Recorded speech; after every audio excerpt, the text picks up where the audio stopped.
तो बहुत स्वागत है आप सभी का एक बार फिर से खंडवा डिफेंस फैक्ट पर।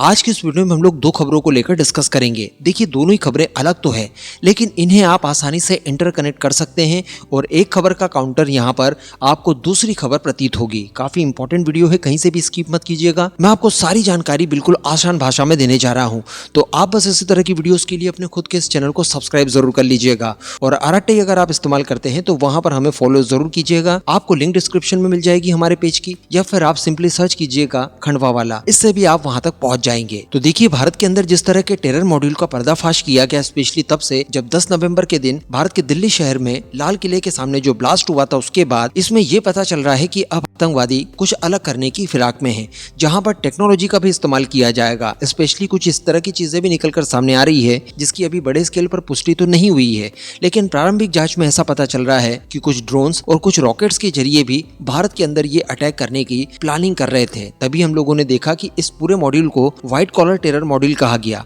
यानी वो सारे लोग इसमें शामिल हैं जो कि काफी पढ़े लिखे हैं और टेक्नोलॉजी को आसानी से अडॉप्ट करते हुए उनका दुरुपयोग भारत के खिलाफ कर सकते हैं। कहने का मतलब जिस तरह की चीज हम लोग इजराइल के खिलाफ हमास की देखते हैं या फिर हिजबुल्लाह की हम लोगों ने देखी, कुछ इस तरह की चीजें भारत के अंदर ये लोग करने की फिराक में थे। और देखिए इसे बिल्कुल भी नजरअंदाज नहीं किया जा सकता। आप सभी को वो घटना याद होगी वर्ष 2021 की, जब जम्मू कश्मीर के एयरफोर्स स्टेशन पर एक ड्रोन से अटैक हुआ था। ये ड्रोन आसपास के ही क्षेत्र से लॉन्च किया गया था और ये सीधे जम्मू के एयरफोर्स स्टेशन पर जाकर ब्लास्ट करता है, जिसे रोकने में हम लोग नाकामयाब रहे थे। उसके बाद हमारे डिफेंस मिनिस्टर राजनाथ सिंह ने कसम भी खाई थी कि बहुत जल्द हम लोग एंटी ड्रोन सिस्टम्स को तैयार कर लेंगे। इसके बाद ही कवायतें शुरू हुई और एंटी ड्रोन सिस्टम्स के ऊपर काम करना शुरू किया गया, और जो काम किया जा रहा था उसे और फास्ट ट्रैक किया गया, और इससे पहले विदेशी प्रोक्योरमेंट भी यहाँ पर प्लान की गई थी। इसके बाद आपको एक और घटना याद होगी, जो घटना भारत की तो नहीं है लेकिन भारत जैसे सभी देशों के लिए कान खड़े कर देने वाली खबर थी। आप सभी को याद होगा कुछ ही समय पहले रशिया के कुछ एयर बेसेस के ऊपर अटैक्स हुए थे ड्रोन से। ये जो एयर बेसेस थे ये यूक्रेन की सीमा से कुछ 4000 किलोमीटर, कुछ 4500 किलोमीटर यानी काफी दूरी पर स्थित थे, लेकिन फिर भी इनके ऊपर ड्रोन से अटैक हुए। कैसे? रशिया के अंदर ड्रोन्स की सप्लाई कर दी गई चोरी छुपे। उसके बाद इन एयर बेसेस के आसपास पहुंचकर फिर इन ड्रोन्स को लॉन्च किया गया और वहां पर रशिया के कुछ बॉम्बर्स वगैरह को इन्होंने डिस्ट्रॉय किया। बाद में कुछ ऐसी भी खबरें निकल कर आई कि रशिया को शायद इसकी जानकारी लग गई थी और रशिया ने वहां पर डमी बॉम्बर्स वगैरह रखे थे जिनको इन्होंने डिस्ट्रॉय किया। लेकिन अल्टीमेटली देखने के लिए क्या मिला कि रशिया इन ड्रोन अटैक को रोक नहीं पाया। रशिया के पास ऐसे काउंटर डिफेंस सिस्टम शायद नहीं थे कि वो इन्हें आसानी से रोक पाए और सारे के सारे ड्रोन अपने लक्ष्य पर जाकर गिरते हैं। तो अल्टीमेटली इस तरह की हिमाकत भारत के अंदर भी की जा सकती है। भारत के कई हाई वैल्यू एसेट्स इसके जरिए डिस्ट्रॉय करवाए जा सकते हैं, या फिर ऐसे प्रतिष्ठानों के ऊपर भी अटैक किए जा सकते हैं जिनका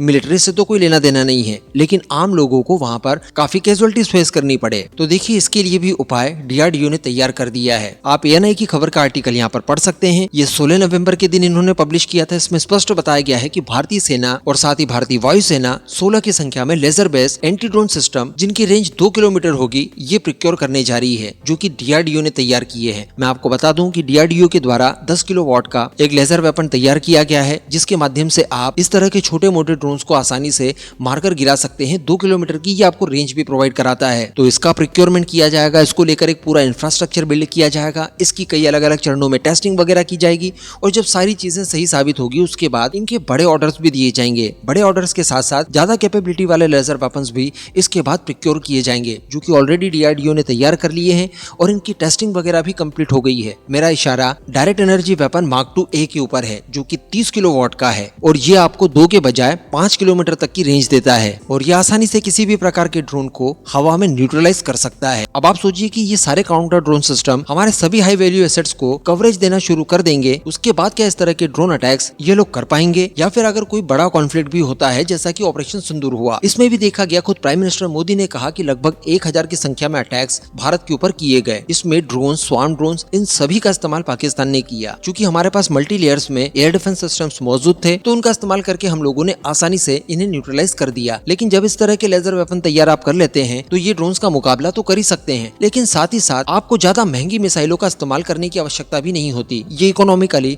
काफी सस्ते पड़ते हैं। तो कहने का मतलब एक फुल प्रूफ आपको प्रोटेक्शन तो ये देते ही देते हैं, लेकिन साथ में आपका खर्चा एकदम ही कम कर देते हैं। किसी महंगे एयर डिफेंस सिस्टम की तुलना में इनका इस्तेमाल करना काफी सस्ता होता है। तो दोनों ही तरफ से ये आपको बेनिफिट देने जा रहे हैं। तो इस अचीवमेंट पर DRDO के लिए नीचे कमेंट बॉक्स में एक जय हिंद तो बनता है।